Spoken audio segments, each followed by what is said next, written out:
예, 오늘은 제가 그림을 그동안 가르쳐 오면서 느꼈던 혈액형과 그림의 관계. 그러니까 꼭 그림에만 관련된 것이 아니라 사람이 혈액형이 일반적으로 우리가 삶을 살아가는데 그 사람의 성격이나 어떤 취향, 스타일 뭐 이런 것들을 결정하는데 얼마나 크게 작용하는지를 제가 느꼈거든요. 예를 들어서 저는 옛날에 미술 학원을 할 때 이렇게 원장실에 앉아 있으면 이제 그 학부모님들이 이제 상담하러 들어오잖아요. 그러면 문 열고 들어오는 모습을 보고 저 사람의 혈액형은 뭐겠다. 그렇게 딱 맞추면 그것이 나중에 이제 이렇게 혈액형을 확인해 보면은 거의 100% 맞았어요. 저는 학생들한테 이제 그 등록증을 이제 수강 그 카드를 할 때 꼭 거기 혈액형을 이제 적으라고 했었는데 왜 혈액형을 적어야 되느냐라고 이제 학부모들이 이제 늘 묻죠. 그랬을 때 제가 얘기하는 것은 이 A형인 사람과 B형인 사람은 그림을 그릴 때 특성이 다르다. 그런 얘기를 많이 했었는데 그런 걸 이제 학부모들은 아주 신기하게 받아들이고 그랬었죠.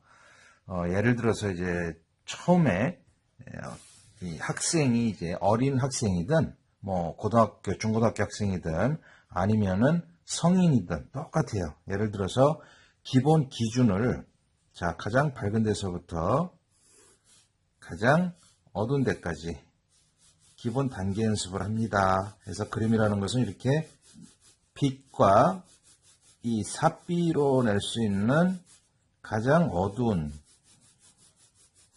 명암 단계가 이렇게 있어요.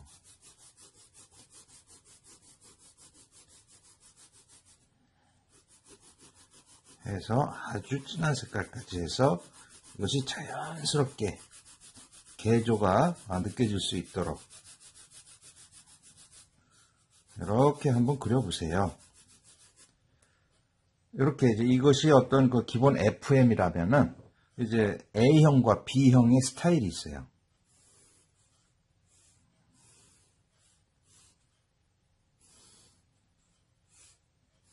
똑같은 말을 그렇게 했는데 이 A형인 사람은 그림을 어떻게 그리느냐 하면은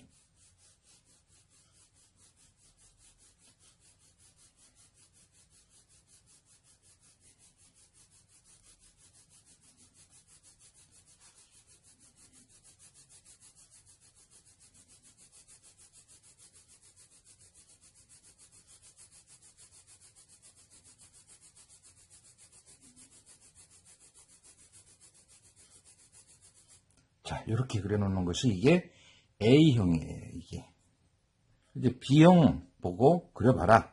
그러면 B형은 내가 뭐 이렇게 설명을 해줄 때 끝까지 듣지도 않고 예 알았습니다 하고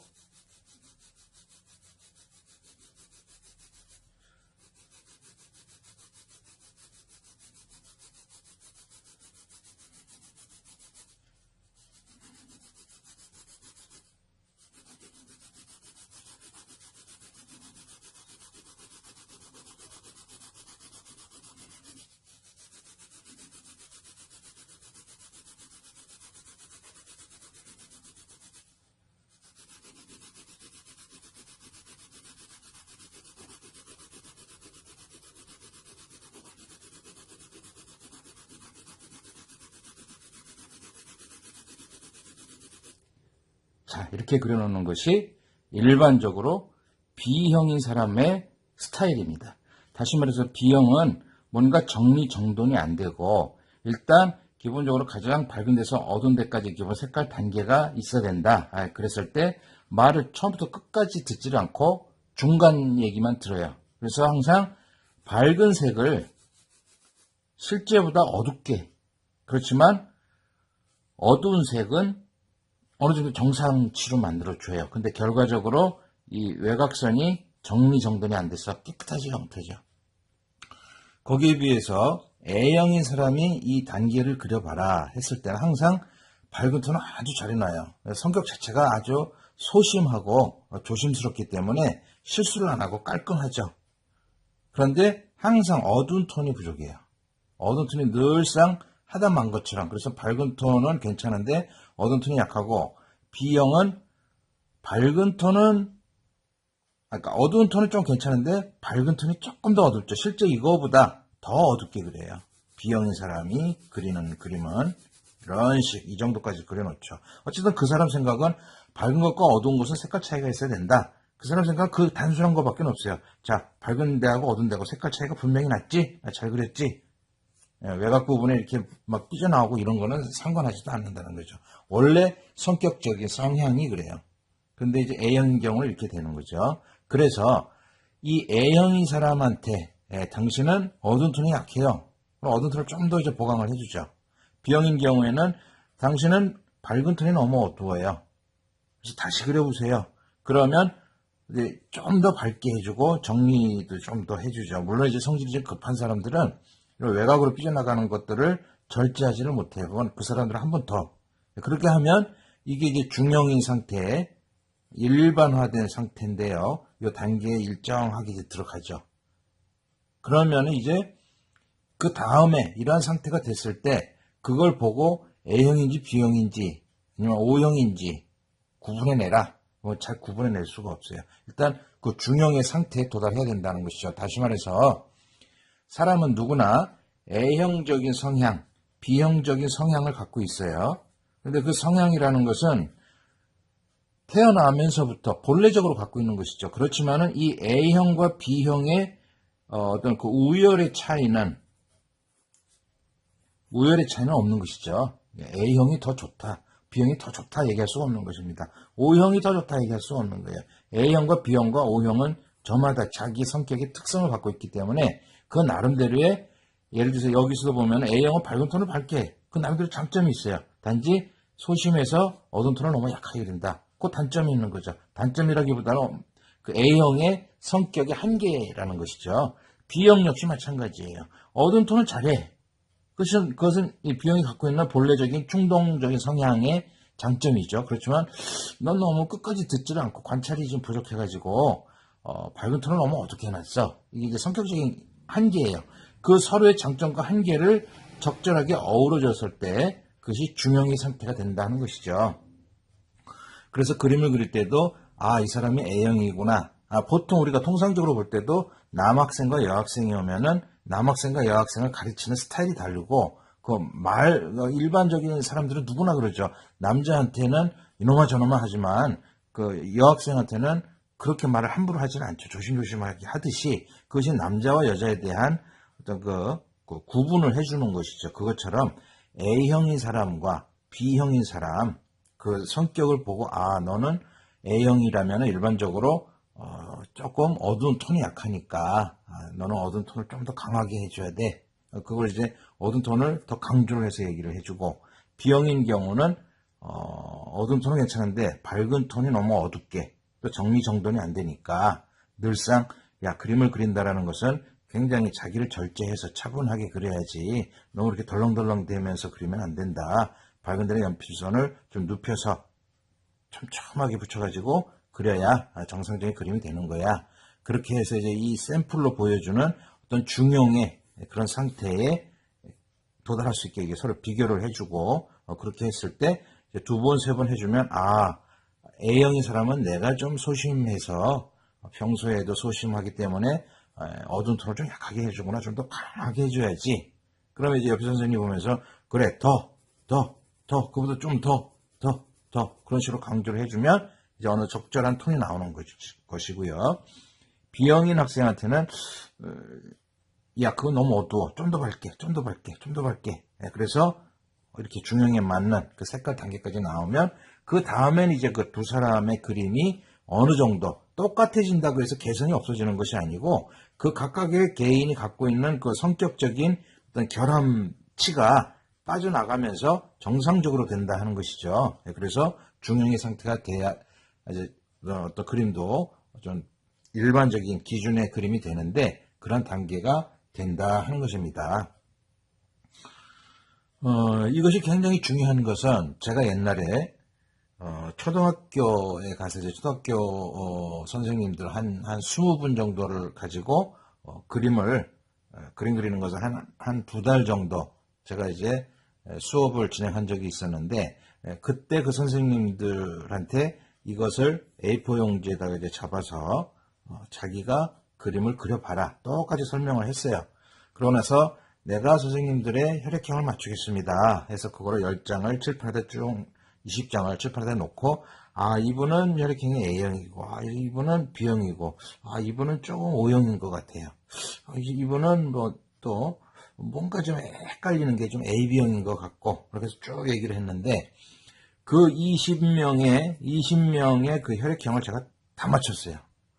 굉장히 신기하죠. 이것이 어떤 우연이라고 하기에는 그 나름대로 20명의 혈액형을 다 맞췄다라는 거, 그리고 제가 가르치면서 이 기본적인 논리에 대한 그 시험을 직접 학생들한테 했을 때 거의 대부분 이렇게 맞춰 들어간다라고 했을 때는 제가 지금 말씀드리는 혈액형, A형과 B형과 O형의 이런 스타일이 좀 헛된 얘기가 아니다라는 거, 그 나름대로의 논리를 갖고 있다라는 거, 그 얘기를 증명을 해주는 것이 되는 것이죠. 그래서 그때도 그 20분의 그 선생님들 또한 그림에 대해서 전혀 모르는 분들이니까 우리가 뭐 초등학교, 중학교, 고등학교 선생님들이라고 해서 다 모든 것에 학과에 대해서 잘 아시는 분들이 아니고 그렇기 때문에 미술 선생님이라고 해도 마찬가지예요.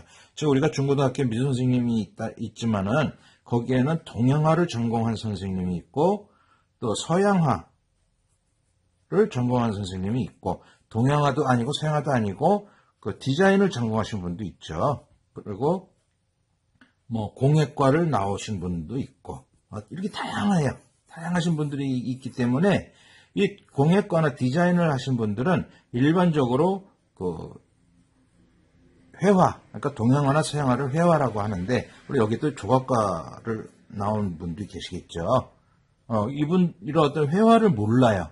서양화를 전공한 사람들은 동양화를 모르고 동양화를 전공한 사람들은 서양화를 잘 모른다는 거죠.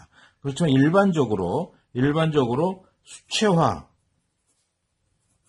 또 유화, 뭐 아크릴, 파나 이런 것들이 일반적으로 서양화에 속하기 때문에 동양화나 나머지 디자인이나 공예과나 조각과 사람들은 모른다는 거죠. 어떻게 하는지도 모르고 당연히 동양화 선생님들은 이런 거를 전혀 모르니까 그렇고 또 서양화 선생님은 동양화에 대해서 전혀 모른다고 얘기할 수가 있어요. 조각과를 나오신 분들도 그렇고 또 다른 분야 사람들은 조각에 대해서 잘 모르고 디자인이나 공예를 잘 모르죠. 그렇지만 우리가 중고등학생들이 배우는 그 미술 책에 나오는 그 배분은 분명히 동양화, 서양화, 디자인, 공예, 조각과 이거에 대해서 다 분류가 되어 있죠. 그죠? 그래서 그 분류가 되어 있는 것을 자기의 전공 범위에 따라서 일부밖에는 알지를 못한다는 겁니다. 그래서 일반적으로 서양학과에 해당되는 수채화, 뭐 드로잉, 유화, 아크릴, 파나 이것들은 제대로 가르치지를 못해요. 그러니까 지금 당장 제가 옛날 고등학교 때 학교 다닐 때조차도 일반적으로 그림에 대한 어떤 그런 기본 지식이 제대로 전수가 못 돼가지고 학생들한테 제대로 된 미술 수업을 못했지만은 지금은 그것이 더 심각하겠죠. 무조건 뭐 어떤 그 전교조나 이런 쪽에서 이제 굉장히 수업을 왜곡시키기 때문에 정상적인 미술 수업을 해주는 것이 아니라 일반 인문계 같은 경우는 뭐 고등학교 같은 경우는 수능 시험을 준비해야 되니까 아예 2, 3학년 때는 미술 수업 자체를 없애버리는 학교도 있잖아요. 1학년 때만 미술 수업을 하고 그러니까 이런 것은 뭔가 예체능에 대한 음악도 그렇고 미술도 그렇고 또 체육도 그렇고 이런 것에 대한 어떤 그 왜곡된 수업을 진행하게 되니까 사실상 여기에서 제가 말씀드린 이런 것에서 기본적인 어떤 중용을 맞춰라. 그래서 그 사람의 성격도 교정이 되고 그림을 통해서 말이죠. 그런 것들도 아주 다양한데 그것을 전혀 현장에서 맞춰주지 못하기 때문에 학생들이 평생을 가도 지금 뭐 나이 드신 분들도 그림에 대해서 뭐 아는 게 없잖아요. 아는 게 없기 때문에 전혀 그림에 어떤 적응을 못하고 그리고 아는 게 없이 평생을 살아가기 때문에 그림이 내가 당장 새삼스럽게 이 나이 먹어서 필요할 이유도 없다라고 어떤 필요성도 못 느끼게 되는 것이고 그렇지만 이 미술이라는 것을 알무로 해서 그 사람이 뭔가 그 정서적으로 어떤 지적인 거나 이런 쪽에서도 평생을 살면서 이렇게 얻을 수 있는 어떤 정신적인 그 효과는 굉장히 크다는 것이죠. 그래서 서양과 같은 어떤 그런 그 예술, 문화 예술 이쪽이 좀 발달한 나라에서는 그 선진국에서는 이 미술이나 음악 또 이런 체육 같은 경우를 굉장히 그 귀하게 취급을 하고 교육의 중심으로 잡아서 지금도 수업을 진행하고 있는데 그렇기 때문에 이제 그 나라가 굉장히 그 교양이 있고 인문학적으로도 품격이 있는 그리고 품위가 있는 그 사람들이 아주 천박스럽지 않고 매일 저녁 시간에는 그냥 생각한다는 것이 그냥 아주 그 말초적이고 그런 어떤 얄팍한 그런 지식의 근거에서 끝나는 것이 아니라 어떤 문학이나 음악이나 미술 이런 걸 통해서 사색을 할 수가 있다라는 거.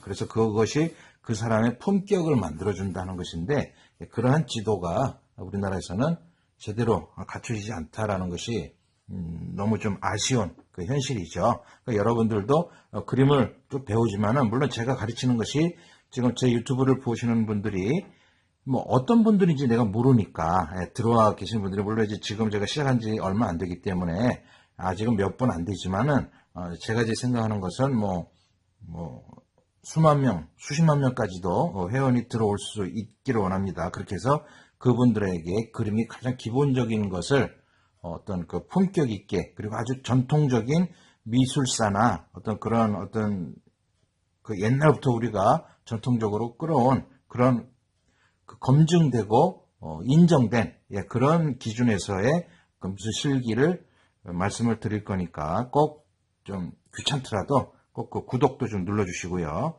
그 종 있죠, 종. 그걸 눌러주시면 이제 제가 이런 어떤 영상을 만들어서 올릴 때 그것이 이제 그 메일로 이게 이제 가요. 연락이 가요. 그러면은 내 핸드폰에 그 이제 알림이 울리죠. 그래서 이렇게 열어보면은 이 사람이 또 하나를 올렸구나. 그리고 그거 한 10몇 번 하는 거 한번 살짝 이렇게 보고 있고 그렇다면은 그런 어떤 지적인 그 발전을 통해서 뭔가 정서적인 면에서나 어떤 품격이나 이런 데서도 굉장히 수준 있는 어떤 정서적인 그 발전을 가능케 해주니까 다른 유튜브도 물론 훌륭한 것이 있고 훌륭한 내용이 많겠지만 이 미술을 포함하는 이 분야는 또 제가 전공을 했기 때문에 우리는 모든 사람들이 그 나름대로 저마다의 자기 역할을 하고 있다라고 믿어야 됩니다. 옛날엔 그렇게 했었는데 요즘엔 뭔가 핸드폰을 가지고 약간 들어가 보면은 모든 정보를 다 알 수 있다라는 어떤 그런 얄팍한 지식들이 있어서 그런지 사람들은 누구나 자기도 전문가다라는 식의 그런 어떤 굉장히 그 뭐라 그럴까 좀 그 수준에 비하면 조금 그 오만한 그런 생각들을 좀 갖고 있는 것 같아요. 겸손치가 못하고. 그렇지만 분명히 각 분야는 그 분야만을 위해서 평생을 연구하고 공부해온 그런 사람들이 있거든요. 그렇기 때문에 그 사람과 내가 어설프게 뭐 언뜻 이렇게 본 그런 반 거덜충이와 같은 그런 지식과 그리고 전문적으로 배운 사람들과 그 깊이를 비교할 수가 없는 것이죠. 그러니까 그것을 인정을 하고 그래서 미술에 관련해서는 제가 갖고 있는 한 40년, 45년 정도의 그 수업을 통해서 공부를 통해서 수없이 연구하고 사색을 하고 또 시험을 해보고 시범을 또 그려보고 가르쳐보고 하면서 나름대로 갖고 있는 그 지적인 수준이 또 많이 있으니까 그런 걸 이렇게 자연스럽게 흡수를 하시고 그래서 여러 회원분들이 같이 그런 어떤 지적인 그 레벨을 같이 올릴 수 있는 그런 기회를 만들 수 있으면 참 좋겠습니다.